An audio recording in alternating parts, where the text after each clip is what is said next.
The Dark Elves Chosen by Celeste King, Episode 5.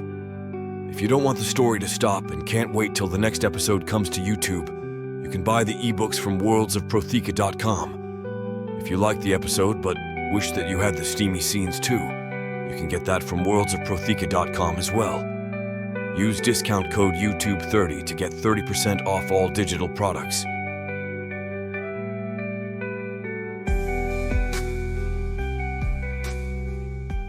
Chapter 41.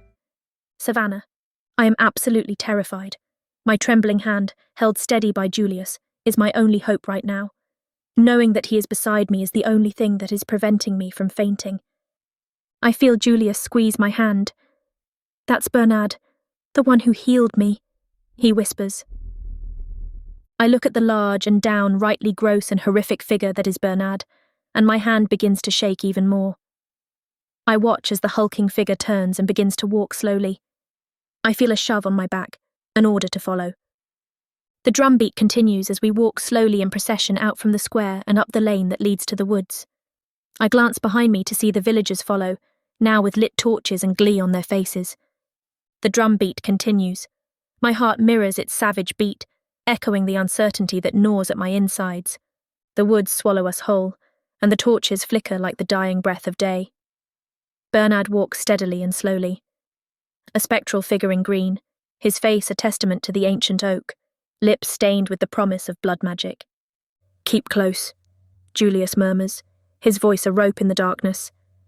I nod, not trusting my voice, my hand finding him and gripping it like a lifeline.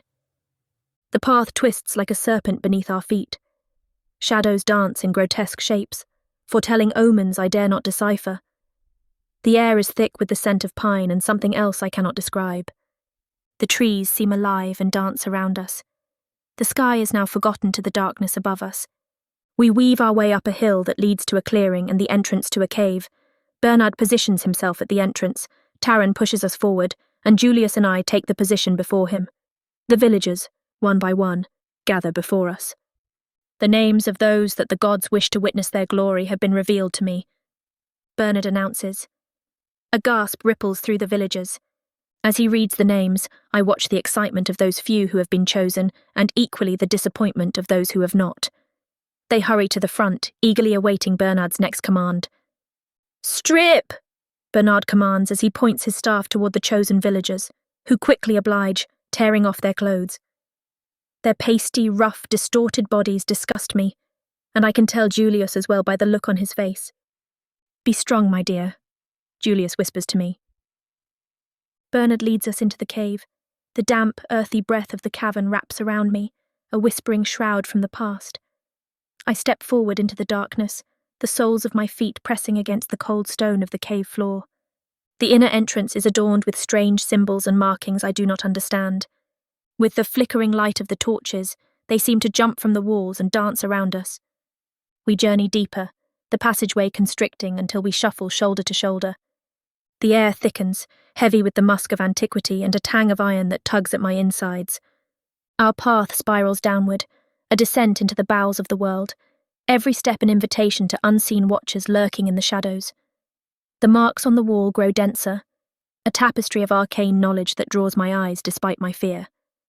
Their meaning eludes me, but instinct screams they portend a fate I'm not prepared to embrace. Julius squeezes my hand, a silent caution. I swallow the bile of fear, forcing my mind to brace against the oppressive energy that seeks to engulf us. "Whatever happens," he tells me, "we're not going down without a fight." A chamber unfurls before us like the mouth of some primordial beast, yawning wide with hunger. Moonlight filters through a hole in the ceiling, and a bonfire crackles and hisses, its flames lapping at the air. I am glad of its warmth. We stand encircled by the naked forms of the villagers, their bodies etched with the light of the fire. They are motionless statues carved from flesh and bone, eyes gleaming with anticipation. Their nakedness is not shameful as I first thought, not here in the clushing moonlight and firelight of the cave. Instead, it seems powerful, a surrender to whatever awaits us. I'm terrified. My heart pounds against my chest. Bernard steps forward, his green robes now discarded, his huge flabby body bouncing with his movements. Yet, his presence commands the space, the embodiment of the ceremony's gravity. "Silence!" Bernard's voice booms, bouncing off the cavern walls, and the villagers respond with a collective inhalation, their chests rising in unison. I squeeze Julius's hand tighter still. He rubs his thumb across the back of my hand, a silent comfort that does more than I could ever tell him. I wonder what will become of us, and if we will ever lie together, safe under the nighttime sky again. Bernard's gaze locks onto mine, and for a moment, time stretches thin. His blood-red lips curl into a smirk, as if he could smell the tempest within me. I feel sick, and I want to go home. Bernard's shadow looms over the intricately carved stone floor, stretching toward us like an omen. The air hums, charged as if by a storm yet unborn, vibrating against my skin. "Gods of old, gods of the other," Bernard's voice booms. His words rise and bounce off the cavern walls, each syllable threading through the thrum of power building in the room. The villagers seem to sway, their eyes closed. One, I notice, has an erection, from which I quickly avert my eyes. "We stand before you and ask for a sign," Bernard continues. Some of the villagers mouth and murmur his words. I feel Julius squeeze my hand. I look at him, and he holds my gaze steadily as he murmurs, "I'm right here." "I am glad of that, and never you forget. I am here for you as well. Remember the Orcs?" I ask, my lips twisting into a slight smile. "Ah, those Orcs, we certainly put them in their place," Julius tells me. "Together," I add. "Yes, together," Julius replies. With a flick, Bernard holds his staff with both hands high in the air, his eyes wide and mouth open. I look up through the hole in the room to see lightning crack in the sky above us, and suddenly, the room is filled with brilliant light. A light brighter than I have ever known before. Chapter 42. Julius. By the mother. What just happened? The light was so bright I had to close my eyes. It seems to have passed now, so must open my eyes. I must face whatever horror awaits us. And I do, to be greeted by the naked mass of flesh that is Bernard rocking side to side before us, his cock swaying like a grotesque pendulum. We are lit only now by faint and flickering torchlight. I notice Caradoc has somehow appeared, and is standing in the corner of the cave, dressed only in a warg's skin that covers his head and back, and nothing else. Avert your eyes, Savannah. While their actions are alarming, these idiots' nudity is almost equally so. I mutter under my breath, trying my damnedest to make light of the strange ritual taking place around us. It's a bit late now, Julius, Savannah replies dryly, wrenching a bark of laughter from me. True, I suppose. Bernard stops his swaying and holds out his arms, hands outstretched towards us. Begin, he calls to the 13 villagers who have gathered naked behind us. I watch in horror as they approach us, their eyes burning with fire I have never seen before.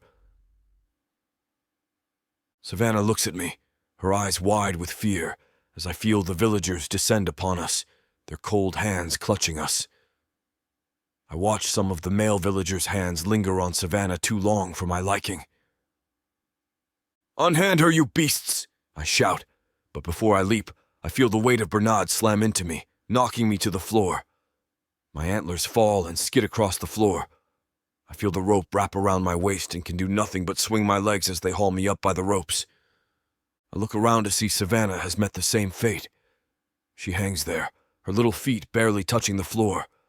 The villagers, taking great delight in their success, stalk around us like hungry wolves, eyes wild with desire, cocks plumb with desire. Bernard raises his arms and looks upward. As naked as the night, he shouts. As naked as the night. The villagers join in. As naked as the night, they chant as they circle us. Julius, what is happening? Savannah cries out. But I am helpless now, bound and at the mercy of these freaks. They pounce upon us, and I feel the loin cloth disappear from around my hips. I watch as they rip and tear at Savannah's dress, pulling it from her body. Get your filthy hands off her! I snarl, my anger building as I witness the violation of her body by one depraved villager who dares to grope her. She tries to hide her naked form as she dangles. I can't help but be taken aback by its beauty. I wish it was revealed to me under different circumstances than this. "Julius, do not look upon me like this," Savannah calls to me. "I promise, my dear," I say, as I sneak another peek at her full breasts before turning my head. The sight of her vulnerability sends a pang of guilt through me, but the raw attraction can't be denied. I try to think if there is any hope of escape as Savannah's soft sobs fill the cave. My mind races, but each possibility seems more unlikely than the last. All I can do is cling to the hope that somehow we will make it out of this alive. "Caradoc," I plead, turning to him. "Please, stop this madness." His eyes meet mine, and for a moment I see something flicker within them, but it's gone as quickly as it appeared, replaced once again by that eerie calm. "Magic," he mouths silently. My heart sinks as I realize that, despite my desperate pleas, there will be no saving us from whatever twisted fate awaits us in this cave. "I'm sorry, Savannah," I whisper, steeling myself for the nightmare that is about to unfold. "Julius, try to be strong," Savannah whispers, her voice trembling as she looks at me with tear-filled eyes. My heart hammers in my chest, the fear for our safety mixing with the rage coursing through me. "Bring forth the blade!" Bernard commands, his grin widening as Caradoc produces a large, wickedly sharp knife from behind his back and hands it to Bernard. The sight of that weapon sends fear blotting down my spine, and I know Savannah feels the same terror as her sobs grow louder. Bernard laughs as he runs his tongue across the blade of the knife.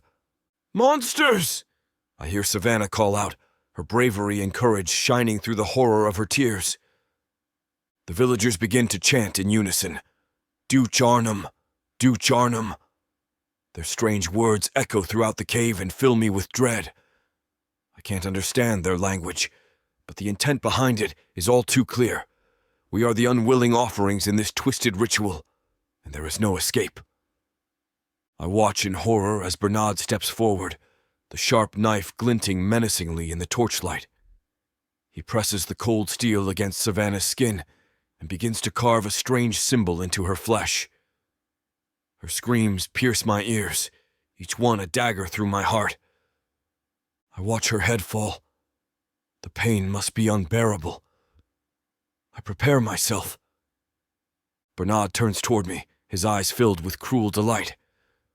I try to act brave for Savannah's sake, but as the blade cuts into my skin, I can't help but cry out in pain. It feels like fire coursing through my veins, and I grit my teeth, fighting the urge to scream further. Through eyes now blurred, I watch as Caradoc hands Bernard what looks like a sponge, and I watch as he smears Savannah's body.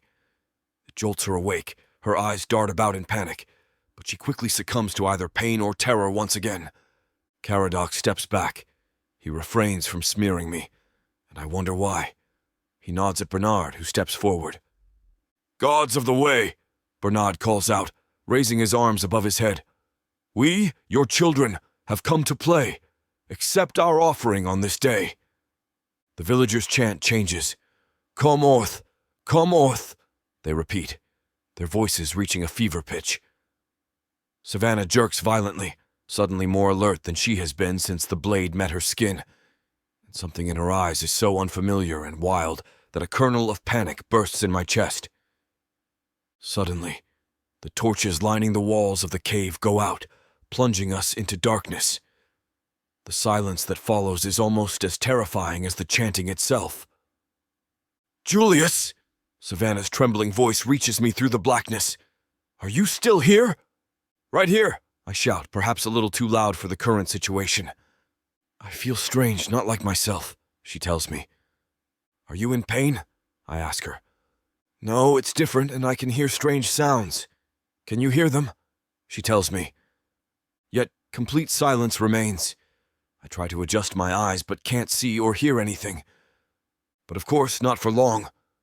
In the oppressive darkness, I hear something enter the cave, heavy breathing and careful footsteps. I hold my breath. There is something among us, something that shouldn't be. More bizarre and different noises follow as other things I can't explain seem to populate the cave around us. If I hadn't already feared the worst, now would be the time. Suddenly, one of the villagers screams, piercing the silence. Savannah gasps, and fear locks into me. To make matters worse, Bernard lets out a terrified shriek. This is not looking good. Then I feel something beside me, an indescribable presence that makes every hair on my body stand on end. "Don't touch me!" Savannah cries out. I turn my head but cannot see what thing is about her. "Stop this madness!" I cry out quickly. Then, to my horror, I feel something that resembles a cold hand clutch my arm. I stutter, and whatever it is releases me and is lost again to the darkness. My head spins as I try to make sense of the situation. The villagers' moans and gasps fill the air, creating a void of depravity.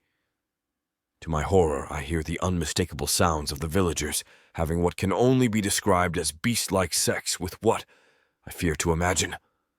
Bernard begins to chant again, his voice wild and out of control, punctuated by his own terrified shrieks. The atmosphere in the cave grows more chaotic and nightmarish by the second. "Savannah!" I shout, desperately trying to locate her in the darkness. But she doesn't answer. Panic grips me as I imagine what horrors could be befalling her. My head starts spinning, and I feel dizzy and sick. An odd feeling runs through my body as if my blood is being drained and replaced by poison. The last thing I hear is Caradoc saying, "It is done." Then I feel a deep, unfamiliar sleep punctuate me, and I wonder if I will ever wake up. Chapter 43, Savannah. I hope the sunlight on my face and the scent of wildflowers and grass are real. I lay briefly, my senses returning slowly, only opening my eyes once I'm certain my mind isn't deceiving me. I push myself onto my elbows slowly and take in my surroundings. I'm in a golden meadow that stretches on, with little patches of woodland scattered around and the sounds of a river close by. The sky is sea blue, and the scene around me is almost serene. But I have no idea where I am. I breathe in deeply, and the fresh air fills my lungs, surprisingly refreshing. As I inhale, the cool air rushes into my chest, invigorating my body and mind. My lungs expand with the influx, a pleasant stretching feeling filling my chest, as though I haven't had a true deep breath in months. It feels new, tickles my nostrils, and sends a shiver down my spine. Yet my body feels heavy as if gravity has increased its hold on me. I look at the clothes I wear, which are mine, clean and almost new to the touch. My hair has the scent of Zabilla. By all accounts, I am very much me. Still, I feel odd, somehow different. As I think further about that, I'm unsure how I felt before. "Where am I?" I mutter to myself, trying to understand how I got here. I stand up. I feel dizzy for a second, but it passes quickly, and I hear birdsong nearby. It is coming from a lonely tree not far from me. Drawn to the melody, so soft and haunting, I slowly get to my feet, my legs wobbling beneath me. It's as if I've forgotten how to walk, or if my muscles have weakened overnight. I steady myself and think what a beautiful place this seems to be. I make my way to the tree, the tips of the long grass still holding the early morning dew. I let my hands drift over the tips, enjoying the cool droplets of water on the palms of my hands. The pavo continues to sing, guiding me through this new landscape. My footsteps take me to the tree. I stand beneath, admiring it. It stands proud, somehow old and wise. Its many branches point in all directions possible. I wonder about all the things it has seen and all the secrets it holds. I look up and scan the branches until I see a little pavo looking back at me. Its tune suddenly stops.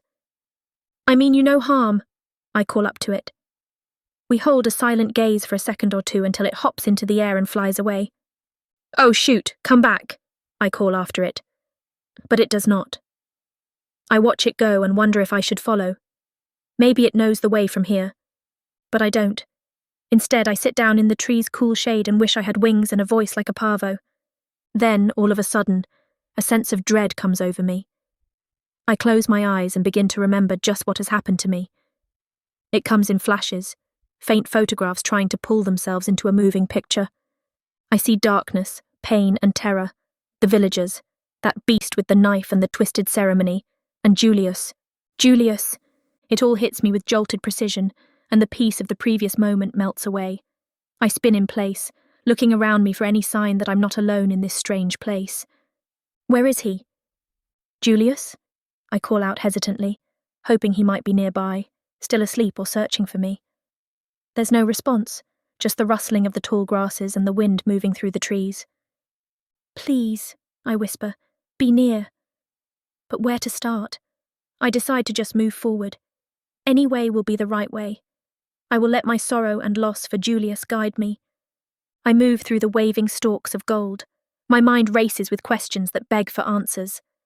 What happened to Julius? Is he safe? The panic begins to rise in my chest, threatening to choke me.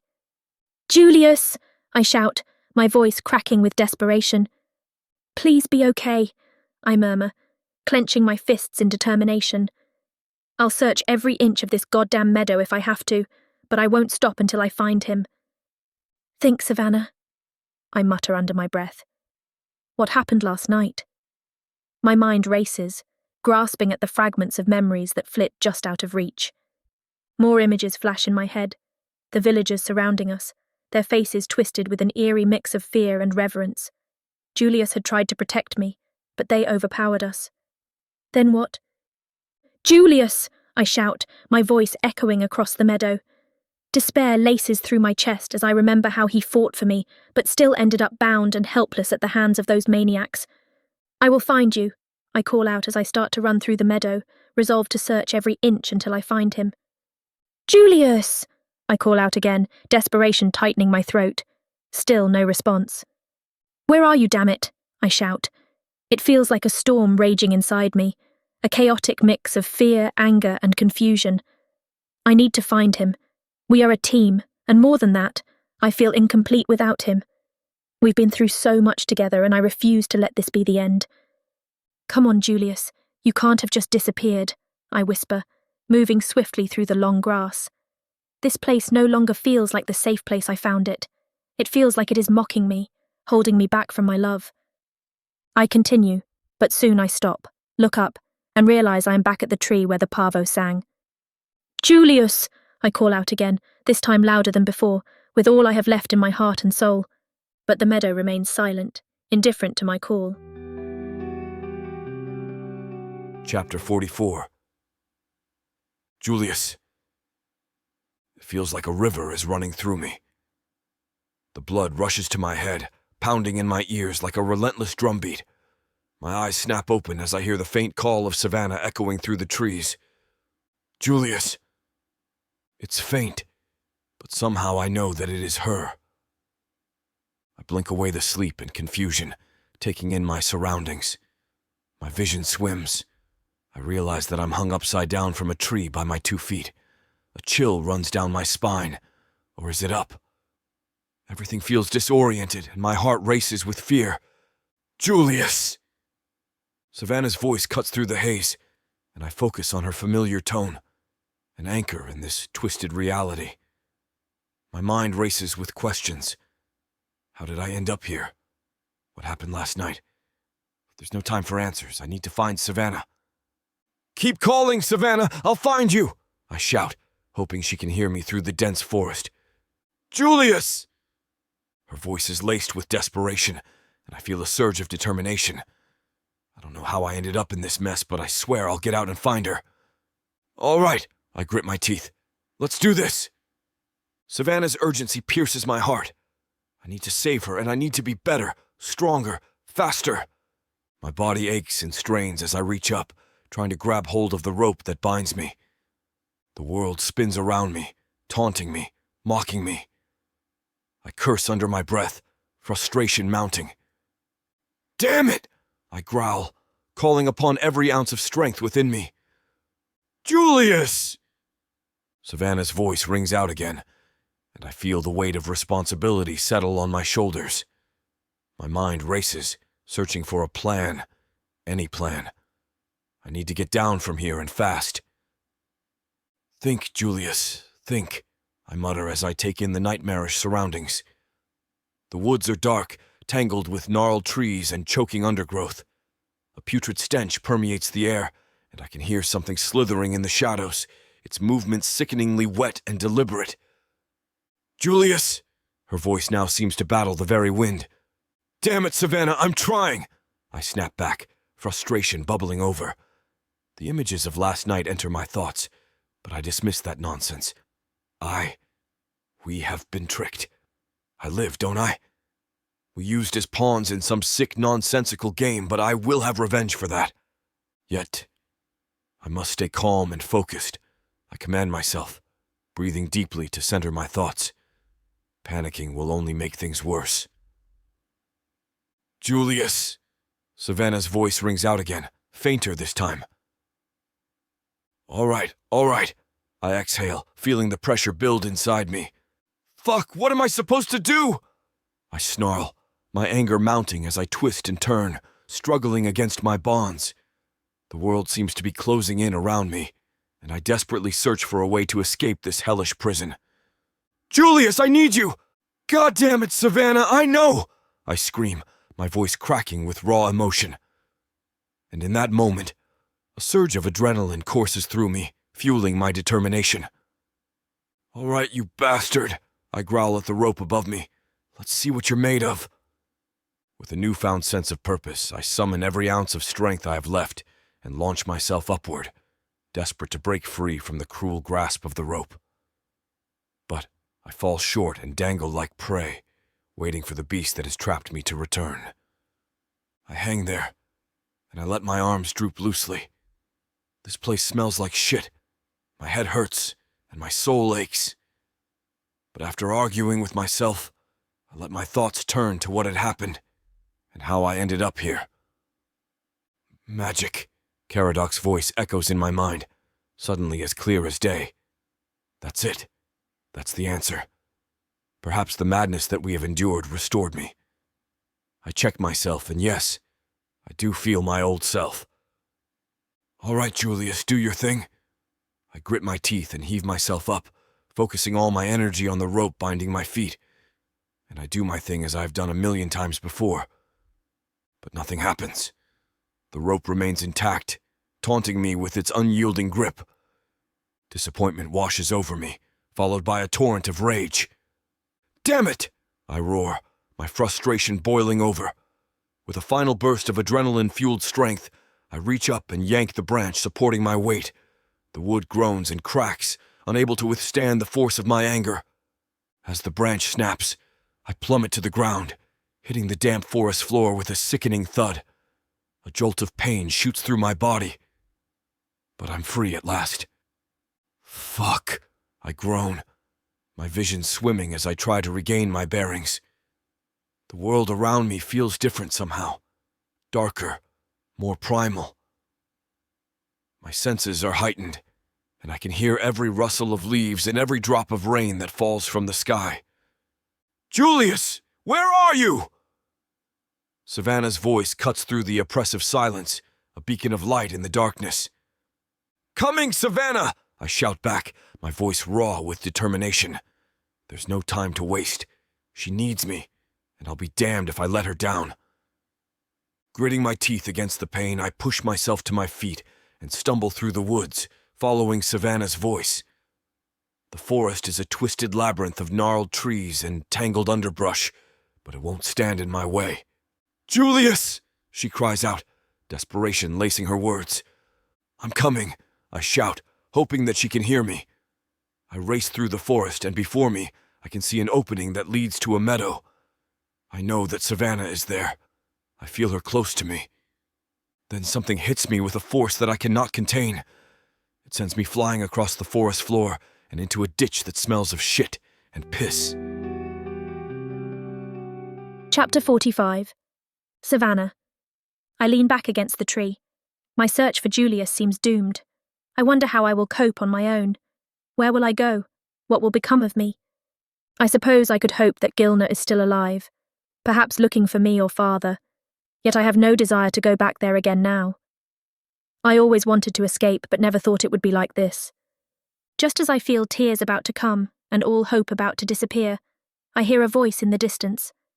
I am convinced I must have imagined his voice until I hear it again. a soft, distant sound drifting over the meadow like a ghost. It's unmistakable this time, Julius's voice calling out to me. I jump up and listen. It comes again, and the adrenaline courses through my veins as I take off, running toward the source of the noise. The ground beneath my feet feels lighter than before, as though the earth is urging me forward, fueling my desperate sprint into the unknown. "Julius, where are you?" My cry echoes across the open field, but there's still no answer. Panic threatens to consume me. What if he's hurt? Or worse, what if he's been taken by those villagers hell-bent on revenge? As I run, my eyes search for any sign of my friend, my partner in crime, my confidant in this strange new world we've found ourselves in. A flicker of movement catches my attention, drawing me closer to the edge of the dense wood that borders the meadow. "Julius, please be okay," I mutter under my breath, my chest tightening as I struggle to catch it. The thought of finding him again brings me so much joy. "Ah!" A noise comes from within the wood beyond the meadow where I stand. Oh dear, that doesn't sound good. I best be careful. I look closer. I gaze into the dense wood, its shadows playing tricks on my eyes. Through an opening in the trees, I spot something moving, a figure rising from the ground, grunting as it does so. My heart pounds in my chest, daring me to call out, but fear keeps my mouth shut. What if it's not Julius? What if it's something far worse? "Please," I whisper, feeling my heart race even faster.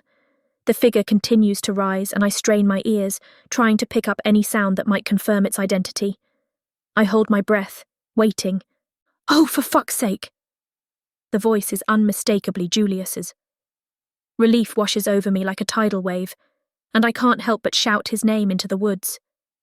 "Julius!" I call out. "Savannah?"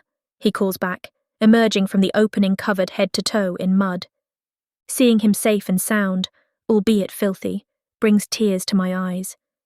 My legs carry me forward before I realise what I'm doing, and I sprint toward him with reckless abandon. "Oh, it's so good to see you," I cry. I nearly fling myself at him, until a stench hits me that nearly makes me gag, and I take in the strange muck that sticks to him. "And you, my dear, I was so worried about you," Julius tells me. I can see the truth in his eyes. "I long to embrace you," I tell him, glancing at his state. "I too, you, but I'd hold off if I were you." He smiles impishly. "What happened?" I ask, my relief turning into concern as I take in his muddied state. "Long story," he huffs, wiping his face with the back of his hand, only succeeding in smearing more mud across his cheeks. "Damn, Julius, you smell terrible," I tease, wrinkling my nose at the stench emanating from his mud-covered body.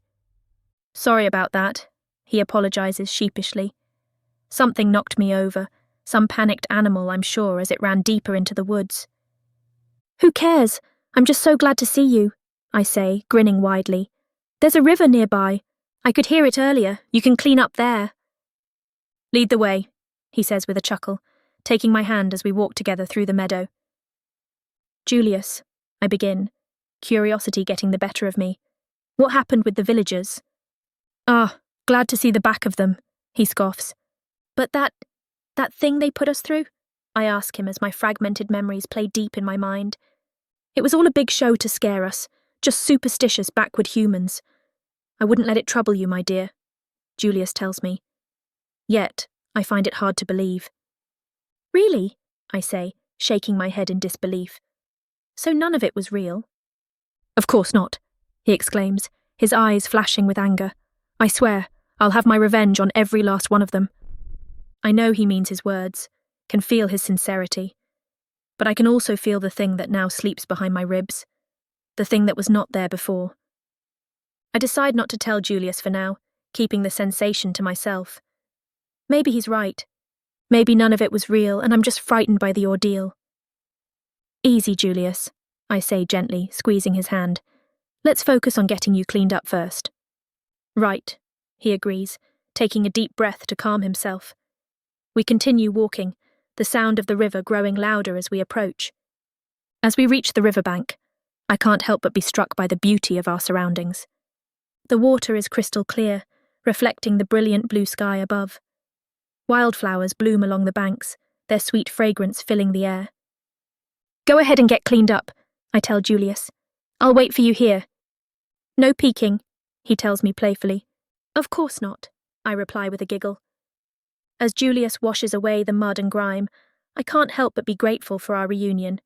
It feels like we've been given a second chance, and I'm determined to make the most of it.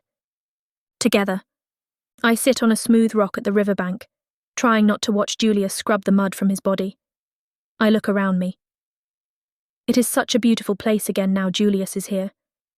Yet my chest tightens as I think about what he told me, that the villagers' actions were nothing more than a cruel joke. I am torn about whether to tell him how I feel. He's so adamant that he believes we were tricked. Ultimately, however, I decide we must be honest with one another. Julius, I call out, my voice hesitant. There's something I need to tell you. He glances at me, concern etched on his handsome face. What is it, Savannah? I turn my head again as Julius wades out of the water, puts on his wet, washed clothes, and sits beside me. You know you can tell me anything, he says, his voice relaxed and kind. Ever since we left the village, I feel different, I admit, struggling to put my feelings into words. It's like there's this energy inside of me that I didn't have before. That's just shock, Savannah. Your body has been through a lot, Julius replies. Do you think? I ask. Of course, he scoffs, a smirk tugging at the corner of his mouth. Humans are a primitive race, Savannah. They don't have access to magic. It's absurd. As much as I trust Julius, I still feel different. Perhaps it may be the shock of everything we have been through. Yes, I should think of it as that. Now how about that embrace? Julius says, moving closer to me. Chapter 46. Julius. We sit under the tree, its branches forming a protective canopy above us. The day is leaving us slowly, but I'm happy we will say goodbye to it together. So they really strung you up in a tree? Savannah asks, beginning to laugh. Savannah's laughter is like music, echoing through the open meadow. I'm glad it amuses you, I tell her with a smirk. I'm sorry, Julius, if I didn't laugh, I would cry at it all, Savannah says. Yes, I understand. Most would find it fiction if we didn't know it as fact, I reply. Savannah sits beside me and hands me a handful of plump, ripe berries she picked from the surrounding woodland. Try these, Julius, fialon berries, she says, her emerald eyes sparkling with excitement. They're absolutely delicious. I pop one into my mouth, savoring the sweet, juicy explosion of flavor. We continue eating in silence, our fingers stained purple by the fialon berries. I watch Savannah, her cheeks flushed with the gentle chill of the evening air. It all seems perfect. But I can't help but think back to what she had said about feeling different. It's true. Since the ceremony, I have been feeling odd. Could it be that my magic is returning? I think once again what Caradoc said that night in the village. All that is lost is eventually found. It's best I keep these thoughts to myself. Julius? Savannah's voice breaks through my reverie. What are you thinking about? Nothing important, I reply, offering her a reassuring smile. Just enjoying this moment with you. Her eyes soften, and she leans against me, her head resting on my shoulder. The scent of her hair, a mix of wildflowers, and something uniquely Savannah fills my senses. It's intoxicating, and I feel a flutter in my chest that defies explanation. I'm so glad we're together again, she murmurs, her breath tickling my neck. I don't know what I would have done had I not found you. I wrap my arm around her, pull her closer and gently kiss her forehead. I'll always be here for you, Savannah. You know that.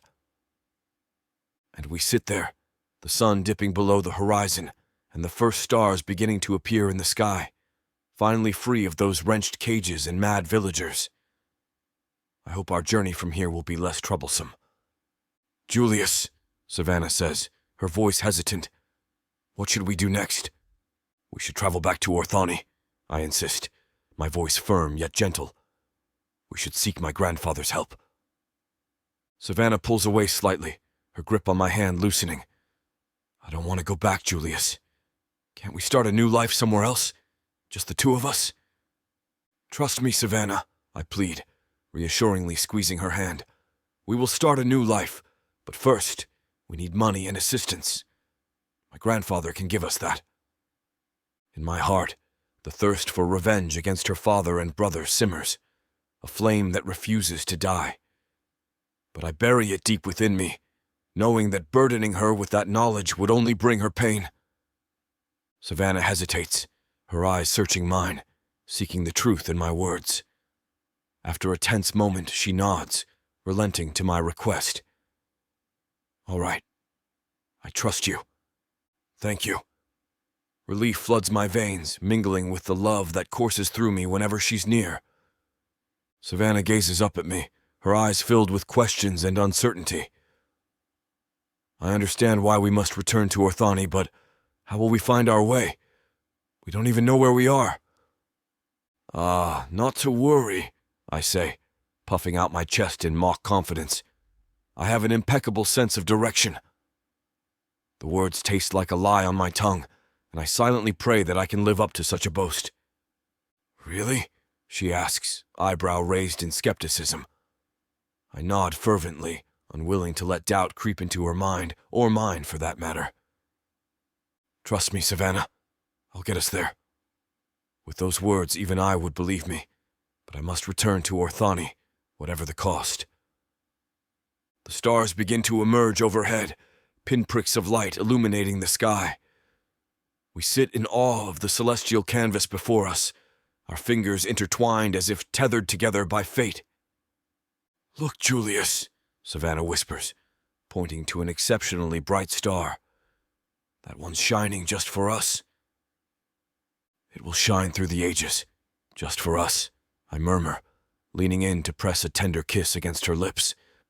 Her mouth opens beneath mine, sweet and inviting. Desire surges through me, fierce and demanding. I yearn to explore every inch of her body, to claim her as wholly mine. I intend to do just that.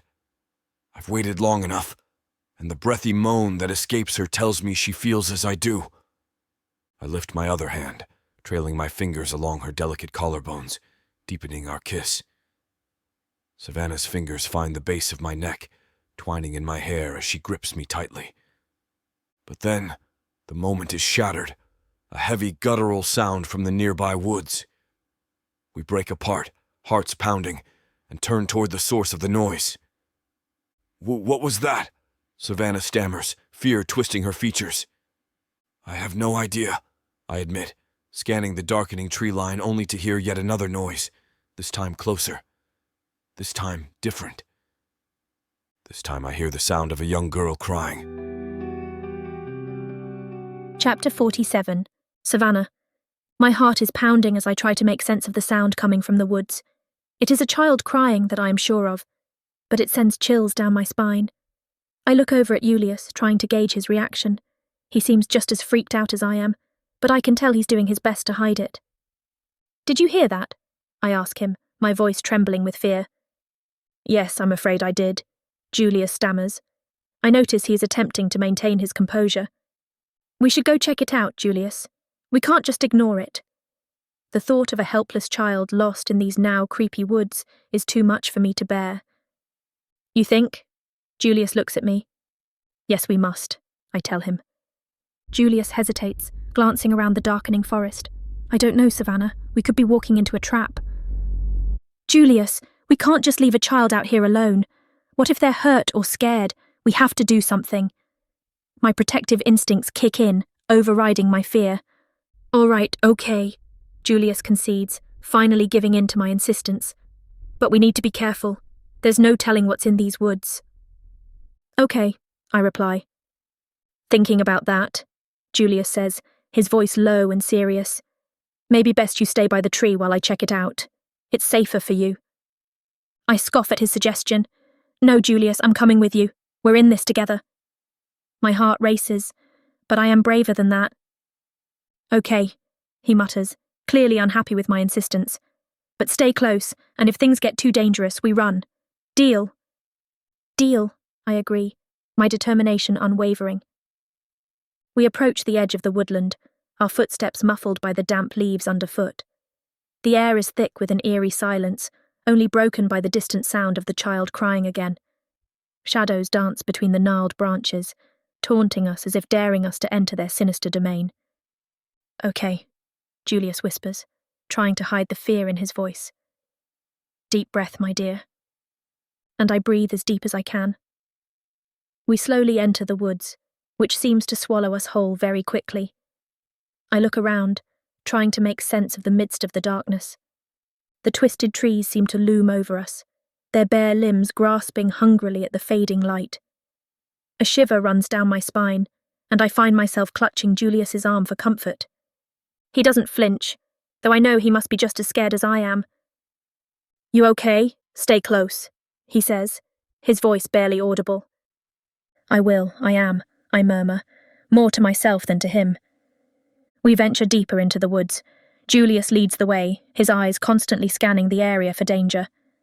"Who in the world would leave a child out here?" I ask the darkness. "Maybe it's not a child at all," Julius suggests darkly. "We need to keep our guard up." We press on, and the darkness continues to close in around us. A heavy sense of foreboding settles over me.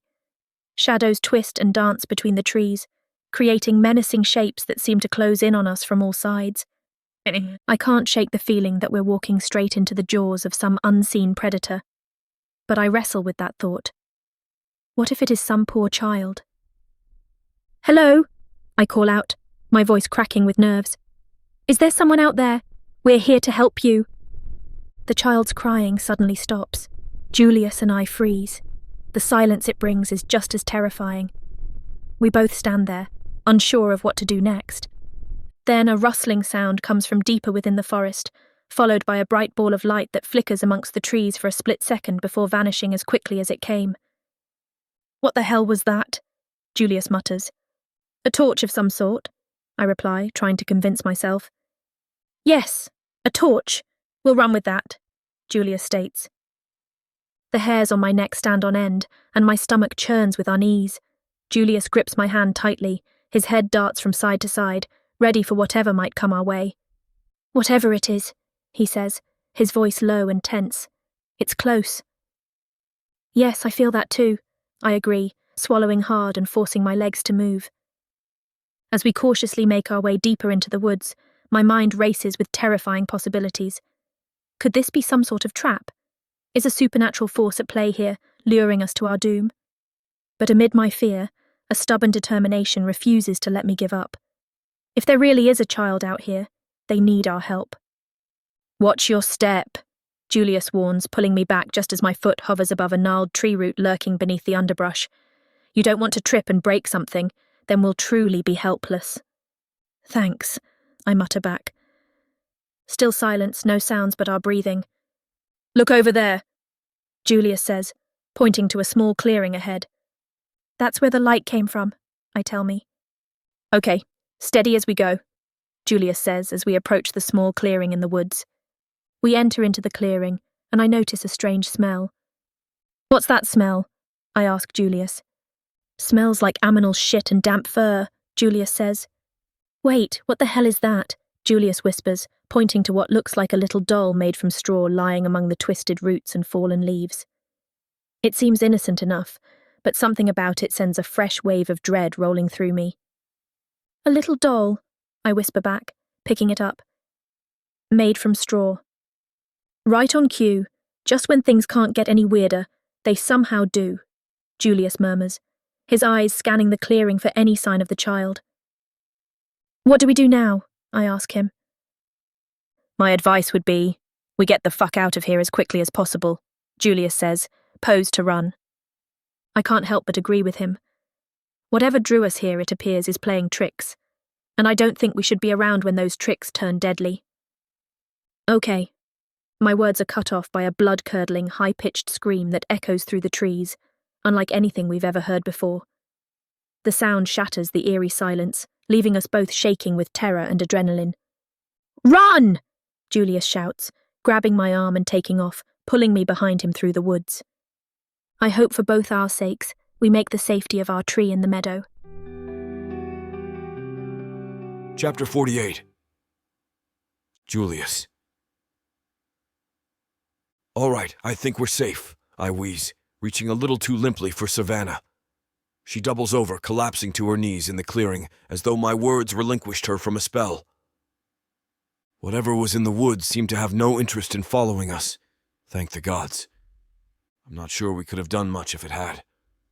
After our mad dash through the woods, especially in this suffocating darkness, I'm more than a little surprised we ended up anywhere near somewhere we'd recognize. And yet, here we are, back at our tree. It seems we always come back to this tree.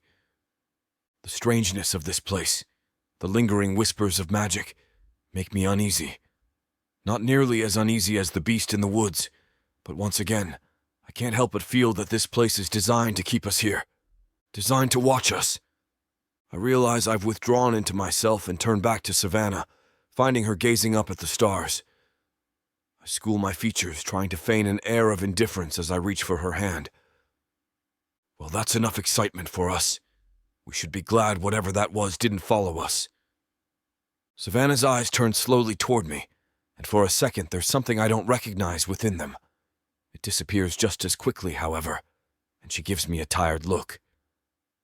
I think we should try and sleep, she murmurs, her eyes turning back toward our tree. I hum my assent, taking her delicate hand in mine as we cross the final bit of clearing toward our tree. I'll take the first watch in case anything comes looking, I tell her, as she settles into the soft grass beside me. You sleep, my dear. I'll keep you safe. I know you will, she murmurs sleepily. Not more than a few moments pass before her breathing turns deep and rhythmic. I watch her sleep for a moment, admiring her beauty as I lean back against the tree and let my eyes wander back to the woodline. It's going to be a long, long night. Her chest rises and falls rhythmically with each breath, drawing my gaze to the tantalizing outline of her breasts beneath the thin fabric of her shirt. My heart pounds in my chest, and my body aches with a need I have never felt before. I can barely contain myself from jumping on her and ravishing her right here and now. But I know that would be wrong. Yet, it will take all my strength to stop myself. Julius? Savannah murmurs sleepily, her eyes fluttering open. She catches me staring at her, a strange mix of want and desperation in my gaze. Are you okay? Yes, of course, I stammer, tearing my eyes away from her. I was just thinking about last night, in the woods. I'd rather we forget, Savannah says, rubbing her eyes. She stands up and yawns. I watch her breasts press against her dress and long to touch them. Right, I state, jumping to my feet to distract myself, trying to shake off the overwhelming desire that still grips me. We should probably get moving soon. Yes, time to say goodbye to our tree, she says, walking over and laying her hand high up on it. Her shirt rides up slightly as she moves, revealing a sliver of tanned skin that sends another jolt of desire coursing through me. I clench my fists, struggling to maintain control over my unruly urges. Let's pack up and get going, I suggest, forcing a smile. The sooner we put some distance between us and those woods, the better.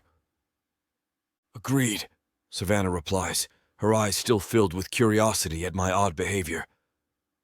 She doesn't press the issue, though, and for that, I'm grateful. If only she knew the intense turmoil raging within me, the battle I'm fighting to keep my desires in check. We gather what little we have, pretty much just us and the clothes we wear. Which way should we go? Savannah asks. Anywhere but the woods, I reply, trying to keep my voice steady. We need to avoid them as much as possible.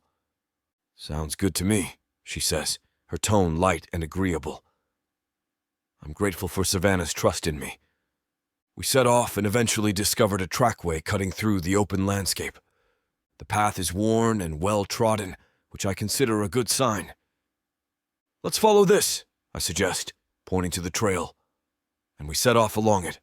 The day is warm, but not enough to be uncomfortable, and the views of the open fields on either side of us make the walk pleasant. The further distance we put between us and that wood, the better. Oh, my head is killing me, Savannah complains, rubbing her temples. The expression of pain on her face tugs at something inside me.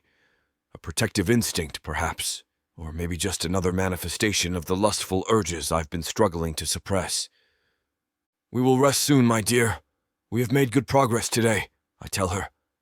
"Please, Julius, I really don't think I can go on," Savannah says, and I must take notice as I know she is a determined soul who does not give up easily. I turn to her. I can see the pain on her face. "Okay, we'll make camp over there in that field for the night," I propose, my voice gentle. "I'll find us some food and get a fire going. You can rest and hopefully feel better by morning." "Thank you." She smiles gratefully, making my heart race. Even through her discomfort, she still looks beautiful, vulnerable and strong. I swallow hard, pushing away the inappropriate thoughts that threaten to consume me. Savannah rests as I gather some sticks and twigs. I arrange them haphazardly in the center of our makeshift campsite. "Come on, damn it," I mutter under my breath, striking 2 stones together in an attempt to spark a fire. My frustration mounts with each failed attempt, the anger within me surging like a storm on the horizon. "Is this what you want?" I growl through clenched teeth, my thoughts directed at those unseen forces that have plagued us since our encounter in the woods. To see me struggle? To watch me fail? With a final furious strike, something unexpected occurs. A faint burst of magic erupts from my fingertips, igniting the kindling before me. The fire springs to life and I stumble back in disbelief. "By the mother," I whisper, amazed by what I've just done. Could it be so? Could my magic be returning? Oh, the joy in my heart at the feeling I have right now. With my magic returning, all our troubles will be over. My status returned and my web of revenge spun. I quickly think of Savannah and whirl around, expecting to find her wide-eyed and disbelieving. Instead, I see her lying motionless on the ground, her face pale and her breathing shallow. "Shit!" I hiss, rushing to her side. Fear grips me like a vice as I frantically search for any signs of injury.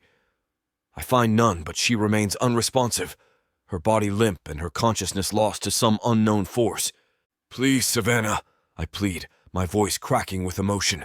"Wake up!" But there is no response, only the ominous silence that gnongs heavy in the air. As the fire continues to burn brightly behind me, I hold Savannah's limp body close and feel helpless at what I can possibly do. Chapter 49. Savannah. "Come back to me." Julius's voice cuts through my haze and my eyes flutter open. I blink up at him, his face a mix of relief and worry. What the hell just happened to me? "Julius?" My voice is weak, but it's there. What happened?" His worried eyes meet mine and he shakes his head. "I don't know. I turned around, and you were passed out on the ground." I try to recall any memory of what could have caused this, but nothing comes to mind. My body feels heavy, but otherwise okay. "Maybe it was just exhaustion," I suggest, not wanting to alarm him further. "Are you sure you're okay?" Julius asks, his concern still evident in his voice. He reaches out to help me sit up, and his touch sends a jolt through me. "Really, I'm fine," I reassure him. Hunger gnaws at my stomach, and I realize I haven't eaten in hours. But I am starving. "All right," Julius hesitantly agrees, eyeing me as if I might collapse again. "I'll go find us something to eat. Are you okay on your own?" "I'll be okay," I nod, forcing a smile. Julius looks doubtful but leaves me to search for food. I try to piece together what happened as soon as he's out of sight. It wasn't exhaustion. I know that much. Something has changed within me, but I can't put my finger on what it is. I shake off the nagging feeling and focus on the hope of food. "Of course," he replies, focused on the task at hand. "We need to keep our strength up if we're going to make it through this journey." As we eat in silence, I can't help but wonder what this new level of attraction to Julius will mean for our relationship going forward. But for now, all I can do is try to suppress these confusing feelings and focus on the task at hand. Survival. The moment Julius disappears, my heart races, not just because I'm alone. Something has shifted inside me, a change I can't quite grasp. My pulse pounds in my ears, and an unfamiliar heat spreads through my veins. The only thing I know for sure is that my desire for Julius has intensified. "Get it together, Savannah," I mutter, trying to regain control. "Focus," I command myself, attempting to distract my thoughts by recalling our journey up until now. But my mind refuses to cooperate, betraying me as it conjures images of Julius's strong arms and how his muscles flex. "Damn it," I curse, frustrated with my racing heart and the heat pooling between my legs. This is no time for such distractions. We have a mission to complete, and I need to be focused. As if on cue, Julius returns, triumphantly holding a small game animal in his hand. "Found something for us to eat," he announces, his voice deep and rich, sending shivers down my spine. "Great," I reply, swallowing hard and trying to keep my voice steady. I watch as he expertly skins and guts the animal, his hands moving with practiced precision. The sight further stokes the fire within me, and I bite my lip, helpless against the overwhelming desire. I watch him closely, how his strong hands expertly skin and gut the animal. His competence is both reassuring and sexy. "Almost ready," Julius announces, breaking me from my thoughts. He skewers the meat and holds it over the fire we've built. The sizzle of cooking meat fills the air, making my mouth water. "Thanks for finding food," I say, still trying to shake off the strange feelings plaguing me since I woke up. But as I watch Julius cook our meal, I'm turned on in a way I have never been before. "Almost ready," he says, skewering the meat and placing it over the fire. "Thank you," I force out, still struggling to suppress my lust for Julius. His presence alone feels intoxicating, and I know I need to find a way to regain control before it consumes me. "It's my pleasure," he replies, his eyes focused intently on the fire. "We need to keep our strength up if we're going to make it through this journey." My heart races as I attempt to regain control over my emotions, the fire inside me still burning strong. "Here you go," Julius hands me some food. I am so hungry I forget my manners. Juice dribbles down my chin. "Hungry indeed, I see." Julius laughs. "Sorry," I say, wiping my chin with the back of my hand. We eat as the sun disappears and night returns. The warm fire is welcome as a chill spikes the air. It is all so peaceful, until that again is shattered. The sound of a distant voice drifts across the field. "Help!" it calls out. I turn to Julius. "Is that a woman?" "Please, not again," Julius mutters, his brow furrowed in concern. But there are no woods nearby. He casts a wary glance in my direction. "We should ignore it. Let us not be fooled again. Whatever it is, let it be damned." "Yes, I think you are right. Let's not be fooled twice," I reply. Julius gets up and looks around for something, and I watch as he picks up a stick. "Just in case," he tells me. Suddenly, a dishevelled woman appears behind us, her clothes torn and dirty. "Help me," she gasps, her eyes pleading. My heart goes out to her and I step forward to comfort her. "You're safe now," I assure her, reaching for her arm. "Savannah, no!" Julius calls out to me. "Gotcha!" Two rough voices shout triumphantly in unison as they emerge from the darkness, grabbing hold of me. Panic surges through my veins and I struggle to break free. "Let her go!" Julius roars, brandishing his stick like a sword. His face is contorted with rage, and I'm struck by how fiercely attractive he looks in that moment. "Or what?" one of the men sneers, tightening his grip on my arm. "You'll hit us with your little stick?" "Please," the other man scoffs. "You don't scare us." "Release her," Julius commands again, his voice unwavering. "I won't ask again." "Make us," the first man taunts, yanking me closer to him. "Go on, hero," the second man jeers, his eyes gleaming with malice. "Show us what you're made of." The standoff intensifies, and I feel the tension pressing against my chest like a vice. "What do you want?" Julius demands, his voice unsteady. "Money," the first robber grunts. "Hand it over." "We don't have any money," Julius tells them. "I don't believe you," the second man sneers. "Maybe he doesn't have any more money," the first man muses, a wicked grin spreading across his face. "So we'll take pleasure in his lady instead." "Hey, you can have our little pet here," the second man laughs, shoving the unkempt woman towards Julius. Her eyes widen with fear, but she stumbles forward, too afraid to resist. "It's okay," he tells the frightened woman, though his eyes never leave me. "I will do you no harm." "Please, no," I beg, horrified by the men's intentions. My heart pounds so hard it feels like it might burst free from my chest. But suddenly, the distant sound of a child crying cuts through the air, silencing us. The robbers exchange wary glances, clearly unnerved by the unexpected interruption. "There must be a kid hiding somewhere," the first man says, his voice laced with greed. "Good for roasting." "Find it," the second man orders, releasing his grip on my arm as he turns to search for the source of the sound. "Wait," I whisper, sensing an opportunity. "I'll show you where the child is." "Savannah," Julius says sharply, taking a step forward. The man holding me jerks me backward, away from him, and I give Julius what I hope is a subtle shake of my head. "Really?" the first man asks suspiciously, eyeing me up and down. "Why should we trust you?" "Because I don't want anyone else to get hurt," I respond, feigning submission. In truth, I'm desperate to buy us some time, anything to give Julius a chance to regain the upper hand. "Fine," the second man grunts, grabbing my arm again. "Lead the way." As we move forward, I hear a rustling in the underbrush nearby, and suddenly, a beast bursts forth with terrifying speed. A monstrous creature with razor-sharp claws and teeth that could tear a man apart in seconds. It lunges at the robbers, its massive form a blur of fur and muscle. Its jaws clamp down on one man's arm, severing it with a sickening crunch. Blood sprays across the ground as he screams in agony. The other robber doesn't fare much better. The beast's hind legs rake across his torso, tearing through flesh as easily as paper. He falls to the ground, gasping for breath as blood pours from his wounds. I run to Julius. The woman hides in fear behind his back. I clutch at his waist as the beast finishes its feast and turns, fixing its eyes upon us. "Julius, what is that?"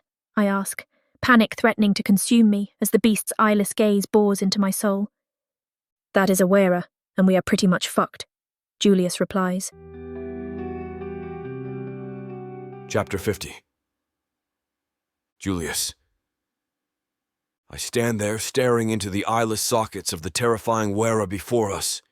Its twisted form is draped in tattered dark elf clothes stolen from some long-dead victim. The beast's massive arms hang by its side, claws scraping the ground with an unsettling rasp. Every inch of it screams danger.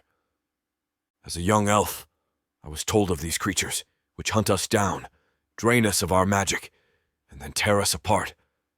A meeting with one never ends well. At least, that's how it went in the stories, which I'd always assumed were fictional until now. Fuck, I mutter under my breath as Savannah and the human woman huddle close to me. I can't help but notice the torn remains of the human robbers scattered around like a gruesome warning. It's a fate that could be ours if I don't act quickly. "Julius," Savannah whispers, her voice trembling with fear. "What are we going to do?" "Listen to me, Savannah. I'll do everything in my power to protect you." My hand finds hers and gives it a reassuring squeeze. "And you, Julius." Her words are choked with emotion, and I can tell she believes in me despite the terror surrounding us. "Don't even think about it," I warn the weara, challenging it to come our way. Its wild eyes lock onto mine, and I see the primal hunger that rages within them. I brace myself for the impending clash when something unexpected happens. The weara's eyes shift from me to the human woman, and its expressionless face somehow gives the impression of changing, softening. "Cal, stop!" the human woman stutters, stepping out from behind me. She locks eyes with the creature, her gaze filled with an intensity I can't comprehend. Savannah tugs at my arm, her voice quivering with confusion. "Julius, what's happening?" "I have no fucking idea," I admit, my grip on the stick I'd grabbed loosening as I watched the unfolding scene before us. "These creatures helped me. I thought you angry at me, for wandering off and those things seizing me," she tells the weara, pointing at the torn humans on the ground. I watch as the weara listens to her words, then turns its gaze back to Savannah and me. I drop my stick as some sort of gesture, not that it would have been any use anyway, but anything right now is worth a try. The warrior's stare returns to the human woman. She cautiously moves towards the weara, her eyes never leaving its now softened gaze. Savannah clings to me, her breath hot on my neck as we observe the unexpected connection between the woman and the beast. "Is this really happening?" Savannah whispers. "It would appear so," I reply. The woman reaches out, placing her trembling hand on the wearer's hand. Its hulking form towers over her, but she doesn't flinch. Instead, she strokes its coarse skin tenderly, a look of recognition in her eyes. The energy around the weara shifts. Its once menacing presence dissipates into something almost tender. And then it speaks, its voice low and coarse. "Evadne." The weara moves forward, its muscular arms extending towards the human woman. It easily lifts her, cradling her with surprising gentleness. She nestles into its embrace, as if she's done this many times before. "Wait!" Savannah shouts. Both the woman and the weara fix their gaze on her. Savannah moves towards them. She reaches into the pocket of her dress and pulls out the little doll we found in the clearing. Savannah holds it out to the woman, who smiles and takes it. "It's you," Savannah says, and retreats back to my side. As the weara holds the woman, it shifts its wild gaze to me. Our eyes meet, and for a brief moment, I feel a sense of gratitude from the creature. Then I hear my own voice come from the creature. "Thank you." It nods slightly, acknowledging me in a way that sends shivers down my spine. I pull Savannah close to me, knowing in that moment both she and I are safe. The weara turns away from us, clutching the human woman protectively. With powerful strides, it takes off across the field, the wind whipping around them as they disappear into the darkness. We're left standing there, dumbfounded and breathless. "Oh, Julius," Savannah exhales, releasing my arm. "How beautiful." I laugh, the sound hollow.